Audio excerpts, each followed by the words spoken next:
tu palabra, Señor, danos tu perdón, que tu Espíritu venga aquí a llenar este lugar, que la sangre de Cristo pueda limpiar nuestro corazón, pues queremos oír tu voz hablando con amor.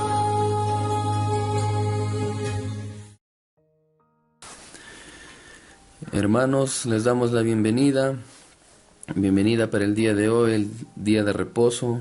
Desearles a todos que tengan un bonito día, donde quiera que estén, en cualquier parte de la tierra, digamos, donde estaremos dispuestos a ir a adorar a nuestro Señor, Creador de todo, del cielo y de la tierra.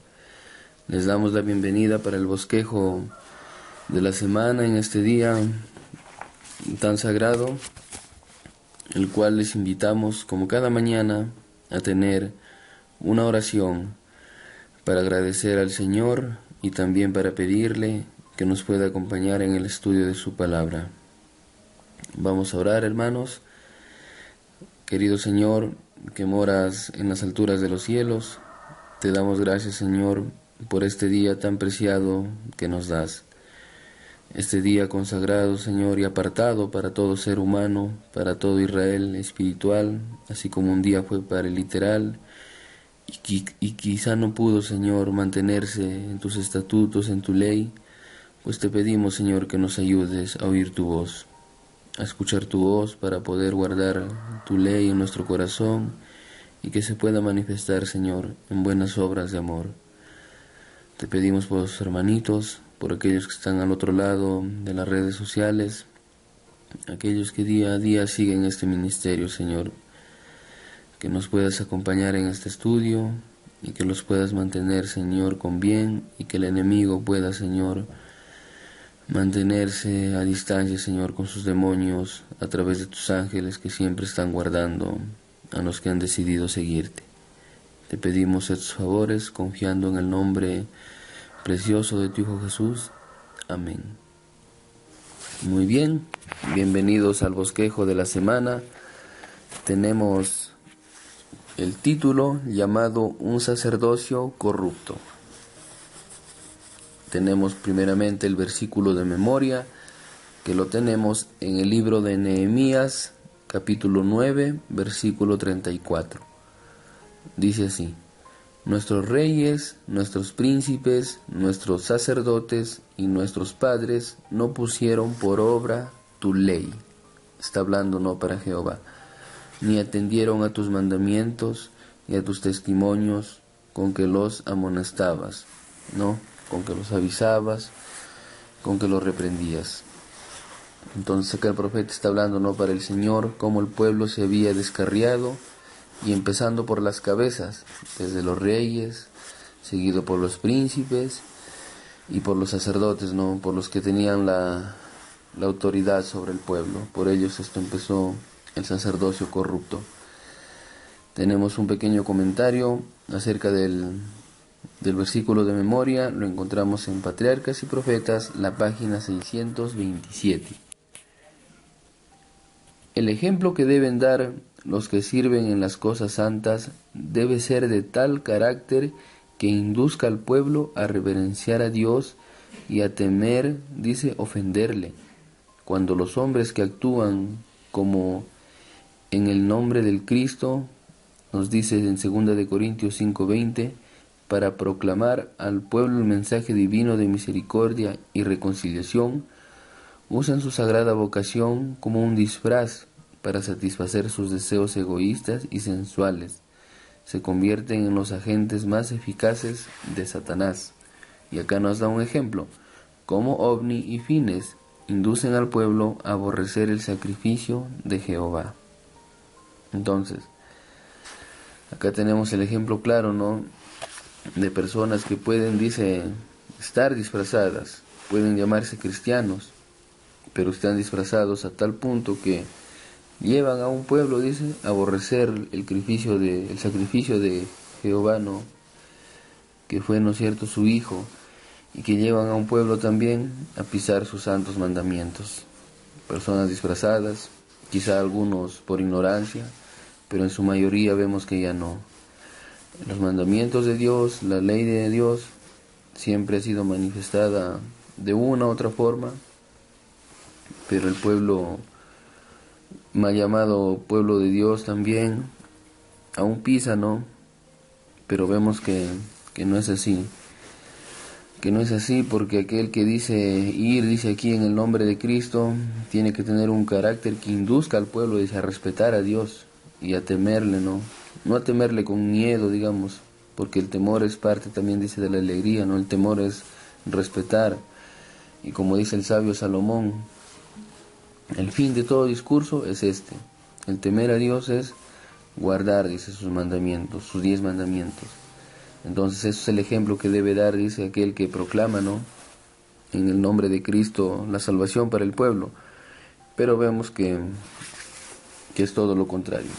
Hablan del Señor, hablan de Jesús, pero quieren que el Jesús que ellos hablan, el Jesús que ellos predican, entre, ¿no?, a la Biblia, pero no encaja lo que ellos predican. Lo que ellos predican tiene que salir de adentro hacia afuera, pero es todo lo contrario. Entonces, después de este pequeño comentario, vamos a pasar al desarrollo de la primera pregunta. Dice así: ¿dónde establecieron los israelitas su base en la tierra prometida y a qué lugar trasladaron más tarde el santuario? Vamos a leer el testimonio antes de responder. Dice: hasta entonces Gilgal había sido cuartel general de la nación y asiento del tabernáculo, pero ahora el tabernáculo debía ser trasladado al sitio escogido como su lugar permanente, la pequeña ciudad de Silo, en la tierra adjudicada a Efraín. Estaba situada cerca del centro del país y era fácilmente accesible para todas las tribus. Ahí vemos que la tienda, ¿no?, se llevó, dice, a Gilgal. Pero vamos a ver cómo lo dice el libro de Josué,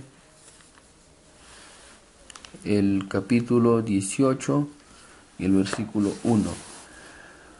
Toda la congregación de Israel se reunió en Silo y asentaron allí la tienda de la reunión después que la tierra quedó sujeta allí. La tienda de la reunión, lo que estábamos viendo, el tabernáculo. Entonces, la pregunta era: ¿dónde establecieron los israelitas su base en la tierra prometida? Era en Gilgal, ¿no?, donde había sido, dice, el cuartel, y luego lo pasaron a Silo. A Silo lo terminaron pasando, de acuerdo a lo que dice Josué 18:1. Entonces, dicho esto, vamos a ir con la siguiente pregunta. Describa la situación de Israel en los días de Elí, el sacerdote. Ya lo habíamos visto en semana cómo era, pero este es un repaso de la lección. Vamos nuevamente a leer Patriarcas y Profetas, la página 630. Elí no llevó los frutos de arrepentimiento verdadero, confesó su culpa, pero no renunció al pecado. Año tras año el Señor había postergado los castigos con que le amenazaba. Mucho pudo haberse hecho en aquellos años para redimir los fracasos del pasado, pero el anciano sacerdote no tomó medidas eficaces para corregir los males que estaban contaminando el santuario de Jehová y llevando la ruina a millares de Israel. Sabemos que el santuario se contaminaba, ¿no?, por la sangre de los sacrificios, por el pecado, pero aquí el santuario era contaminado ya por rebelión, ¿no?, contra Dios ya. Entonces esa era una manera, digamos, ilegal de contaminarlo. Eso ya para Dios no era agradable. Vemos que Elí dice que se confesó su culpa, pero no renunció al pecado. Y a pesar que Dios le dio, dice, años, ¿no?, para corregirse, pero sabemos que todo pecado no confesado con verdadero arrepentimiento no puede, ¿no es cierto?, ser perdonado y tampoco puede reflejar buenos frutos, lo que pasó con el sumo sacerdote Elí. Entonces vamos a leer aquí de acuerdo a la pregunta. Primera de Samuel, el capítulo 2 y los versículos del 27 al 29. Por ese tiempo un varón de Dios visitó a Elí y le dijo: Así dice el Señor, no me manifesté claramente en la casa de tu padre cuando estaba en Egipto, en casa de Faraón, recordándole a Elí, ¿no?, cómo fue en el pasado, cómo Dios lo sacó el pueblo de Israel. Y lo elegí dentro de todas las tribus de Israel, para que fuera mi sacerdote y ofreciera sobre mi altar, quemara incienso y llevara el éfod ante mí, refiriéndose a las vestiduras. Y di a la casa de tu padre todas las ofrendas de los israelitas. ¿Por qué habéis pisado los sacrificios y presentes que yo ordené, y has honrado a tus hijos más que a mí, engordándolos de lo principal de todas las ofrendas de mi pueblo? Prácticamente aquí el mensaje del Señor era ya para amonestar, ¿no?, para reprender ya a Elí. Le hizo recordar, ¿no?, que la tribu de Leví era un pueblo, una tribu, ¿no?, seleccionada por el Señor para llevar al frente, ¿no?, el sacerdocio. Y aquí es donde ya se le reprende a Elí, ¿no?, se le hace recordar que ellos tenían el privilegio, tenían, dice, las ofrendas y todo eso, que no te bastó, prácticamente le dicen, ¿no?, para que te portes, digamos, de esta forma. Entonces la pregunta era de describir, ¿no?, la situación de Israel en los días de Elí. Entonces vemos que, empezando por los que debían llevar el ejemplo, vemos que estaban descarriados. Los que estaban delante del pueblo de Dios, en este caso el sacerdote, estaban dominados por el pecado. Estaba el pueblo desordenado, todo por culpa de las cabezas, ¿no?, que no tuvieron un buen ejemplo. Los sacerdotes, Ofni, Fines, y aquí vemos que la culpa caía sobre el sumo sacerdote. Muy bien, tenemos la tercera preguntita. Dice: ¿por qué Dios tuvo a Elí como responsable? ¿Por qué Dios tuvo a Elí como responsable? Dice, es fácil saberlo, ¿no?, por ser la cabeza, por ser el sacerdote. Vamos a leer el testimonio en Patriarcas y Profetas, la página 621. Elí era sacerdote y juez de Israel. Sacerdote y juez. Ocupaba los puestos más altos y de mayor responsabilidad entre el pueblo de Dios, y como hombre escogido divinamente para las sagradas obligaciones del sacerdocio. Escogido, dice, divinamente, no humanamente. Tremendo. Y puesto sobre todo el país como la autoridad judicial más elevada, se le consideraba como un ejemplo, aunque no lo era, ¿no? Y ejercía, dice, una gran influencia sobre las tribus de Israel. Entonces, la pregunta era: ¿por qué tuvo a Elí como responsable Jehová? La respuesta no es difícil, dice: por ser la cabeza del pueblo. Vemos que él era juez y sumo sacerdote a la vez, y a pesar de conocer su función, no ordenó ni siquiera en su propia familia, lo vemos. No pudo ni con sus hijos, menos era con gente extraña a su casa, ¿no?, gente que estuvo fuera. Se le puso, dice, para ser ejemplo, pero ejemplo no había nada en él. Ahora sí, volvemos, tenemos la cuarta pregunta. Dice: ¿cómo distingue la Biblia una educación correcta de una educación incorrecta? Una verdadera de una falsa. Vamos al libro de Proverbios.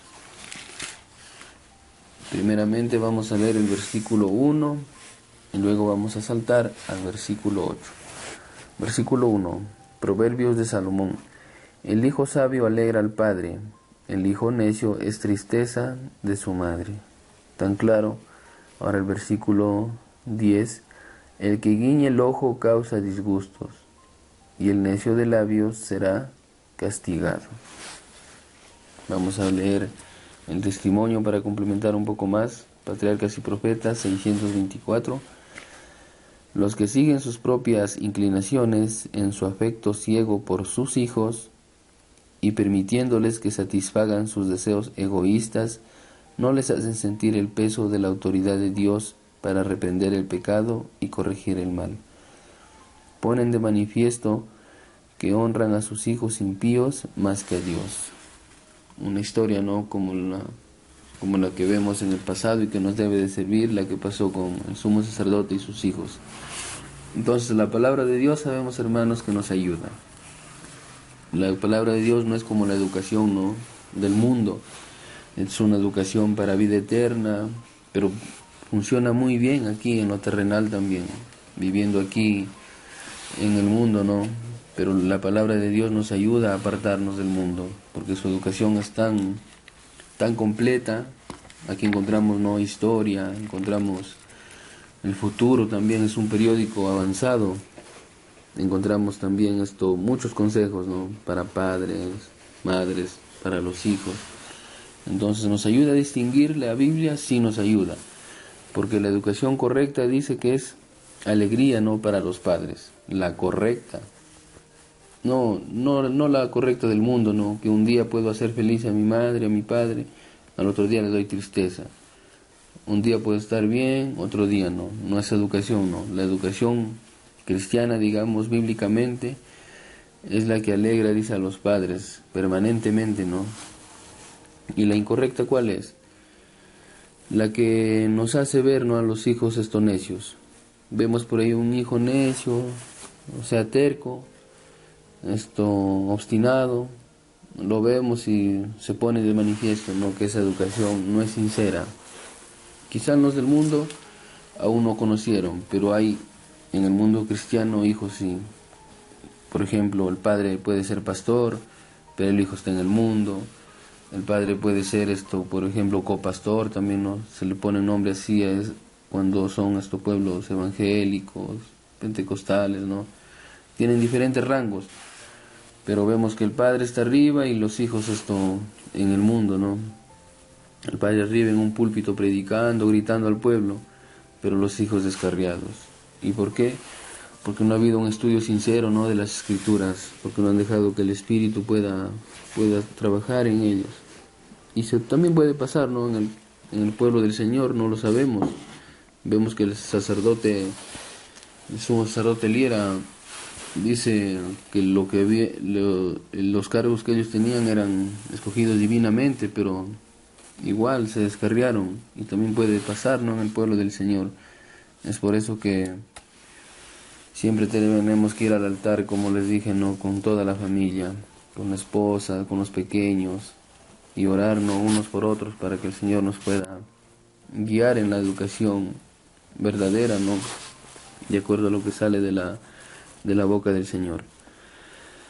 Ahora sí, seguimos con la pregunta número 5. ¿Qué quiso Dios enseñar a Israel mediante el trágico acontecimiento de Silo? Vemos la historia, ¿no?, cuando el pueblo de Israel fue derrotado, a pesar que ellos creyeron, ¿no?, que llevando el arca iban a ser protegidos, pero de la misma manera perdieron. Y eso se compara hoy, ¿no? A veces la gente dice, bueno, tengo una Biblia, la pongo debajo de mi almohada, o la pongo en mi negocio. A veces uno se transporta, ¿no?, ya puede ser en una moto taxi, una combi, una biblita ahí. ¿Y para qué? Dicen, para estar protegidos. Estaban como el pueblo de Israel en ese tiempo, llevando la arca de aquí a allá, creyendo que así estaba la solución, ¿no?, que así iban a ser vencedores. Pero no, ellos no comprendieron cuál era el camino, cuál era lo que el Señor pedía para ellos, esa obediencia. Entonces la gente hoy es igual. Ponen debajo su Biblia, debajo de la almohada, no su Biblia, pero no se ve nada de manifiesto en sus vidas, porque no han comprendido, ¿no?, que no basta tenerla y ponerla ahí, ¿no?, que se llene de polvo, telaraña, sino que la Biblia es para abrirla día a día y poder compartir lo que hay ahí, ¿no?, para que esta palabra que puede ser muerta, no escrita en páginas, se haga viva mediante el Espíritu, ¿no?, para poder encontrar a la persona que debemos venir a buscar día a día en esta santa palabra, como es a Jesús. Entonces, después de este comentario, quisiéramos leer el testimonio, en Patriarcas y Profetas, la 632. Cuanto mayor sea el conocimiento de la voluntad de Dios, tanto mayor será el pecado de los que la desprecian. Muy claro. Había caído sobre Israel la calamidad más horrorosa que pudo haberles ocurrido. Así fue. Tuvieron el conocimiento, dice, mejor dicho, tuvieron la luz, pero ¿qué pasó? Mientras más luz hay, eres más culpable, ¿no?, de pecado, cuando no dejas que el Señor te ponga a derecho. Ahora sí, tenemos que leer Primera de Samuel, el capítulo 4. Aquí lo tenemos, capítulo 4, el versículo 10. Pelearon pues los filisteos, e Israel fue vencido, y huyeron cada cual a su tienda, y fue hecha una gran mortandad, pues cayeron 30,000 hombres de Israel. 30,000 hombres, un estadio lleno, ¿no?, digamos, cantidad de gente. Y ahí es donde el arca no fue llevada a un templo pagano, ¿no?, del dios pez Dagón. Pero ya vimos también en la historia cuando aparece, ¿no?, la estatua de Dagón reverenciando, ¿no?, al Señor tendido al frente del arca del pacto. Entonces esa historia también nos deja mucho por aprender. Entonces la respuesta a la pregunta que era ¿qué quiso Dios enseñar a Israel mediante el trágico acontecimiento de Silo? Vemos que sin la obediencia a Dios, a sus mandamientos, quedamos desprotegidos. ¿Porque Él es malo? ¿Porque Él quiere? No, porque nosotros mismos lo buscamos. Entonces vamos a la pregunta número 6. ¿Qué deben hacer los padres de hoy con los hijos? En la última pregunta, hablando acerca de los padres y la enseñanza a los hijos, vamos a leer el testimonio encontrado, este párrafo extraído de la revista, de la Review and Herald, el 13 de marzo de 1894. Lo vamos a leer antes de leer Efesios capítulo 6. Es cierto que la disciplina demasiado áspera, la crítica exagerada, las leyes y los reglamentos no requeridos conducen al menosprecio de la autoridad y finalmente de la desobediencia de aquellas reglas que Cristo quisiera que se cumplan. Como nos dice aquí, que es cierto, dice la sierva del Señor, que la disciplina tosca, exagerada, dice, las leyes y reglamentos no requeridos conducen, dice, al menosprecio de la autoridad y finalmente a la desobediencia de aquellas reglas que Cristo quisiera que se cumplieran. Esto lo vamos a comentar al terminar, porque no debe ser así, como dice ahí, tan áspera, tan tosca, ¿no? Y es lo que vamos a ver también aquí en el libro de Efesios capítulo 6 del 1 al 3. Dice: Hijos míos, obedeced en el Señor a vuestros padres, porque esto es justo, esto es recto. Honra a tu padre y a tu madre, que es el primer mandamiento con promesa, para que te vaya bien y vivas largo tiempo sobre la tierra. Tomando una referencia de Éxodo 20:12. Entonces, ¿qué deben hacer los padres de hoy con los hijos? Debemos de educar al niño, no a temer a Dios, a obedecer sus mandamientos, pero también debemos enseñarles, dicen el Señor, y cuando se trata del Señor es con ejemplo, no solamente que salga de los labios para afuera, sino internamente, no tiene que haber un cambio también en nosotros, y que toda enseñanza salga, no siempre de la palabra del Señor. Por eso dice enseñar al niño, pero en el Señor. Si yo quiero dar una orden a mi hijo, si yo quiero educarlo, tengo que a través del Señor, ¿no?, que me deje guiar al niño, que todo sea en el Señor. Entonces, ya vimos lo que nos dice el testimonio. Hoy vamos a leer cuál es la conclusión y en base a eso hacemos una pequeña meditación. Conclusión: hay un gran mensaje para las familias hoy. No caigamos en el mismo error de Elí y recibamos el castigo que merecemos. No es para alarmarse, ¿no? Nos dice así: actuemos con sabiduría y prudencia, que usemos, no dice, el juicio. Entonces, hoy tenemos un mensaje, sí, siempre lo ha habido, sí, pero hoy más que nunca tenemos un mensaje, porque el enemigo se está agarrando de muchas cosas del mundo para que los pequeños sean distraídos y puedan caer, ¿no?, en sus telarañas, y que no caigamos, dice, en el mismo error de Elí. Es por eso que lo que sucedió en el pasado, como dice Salomón, es lo mismo que será. Debajo del sol no hay nada nuevo, pero no seamos partícipes, ¿no?, de los pecados pasados. Por sí solos sabemos que es difícil, pero tenemos alguien que nos sostiene día a día para poder seguir, ¿no?, en la educación de nuestros niños, llevar el mensaje, ser ejemplo para el resto, no para vanagloriarse, sino para demostrar que predicamos a un Dios que realmente mora en nosotros, ¿no?, a un Cristo que ha cambiado nuestras vidas. Y que no seamos ásperos, nos decía el testimonio, que no seamos ásperos, ¿no? El pueblo de Israel muchas veces se descarrió creyendo que las leyes eran estrictas, ¿no? Y la gente hoy piensa que las leyes son estrictas porque dicen no, no, no. Pero no se trata de que el Señor sacó al pueblo de Israel y le dijo: yo soy tu Dios, no mates, no robes, no adulteres. De esa forma no era, lo sabemos, ¿no? Él sacó al pueblo de Israel y les dijo, ¿no? Si tú crees, pueblo de Israel, que yo soy tu Dios, que yo te saqué de la esclavitud de Egipto, que si yo demostré, ¿no?, mi poder ante Faraón, de hoy para adelante tú no vas a robar, tú no vas a matar, tú no vas a codiciar. Ese era el verdadero sentido, ¿no? Todo por amor.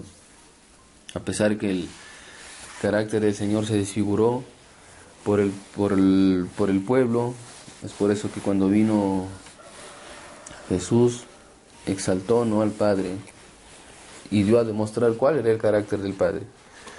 Pero el mundo quizá no lo comprende, ¿no? Hoy dice, si hago esto, Dios me castiga. No hagas esto porque el Señor te va a castigar. Siempre tomándolo, ¿no?, al Señor por malo. Y cuando el Señor dijo, no, si tú oyes a mi voz, no vas a hacer esto.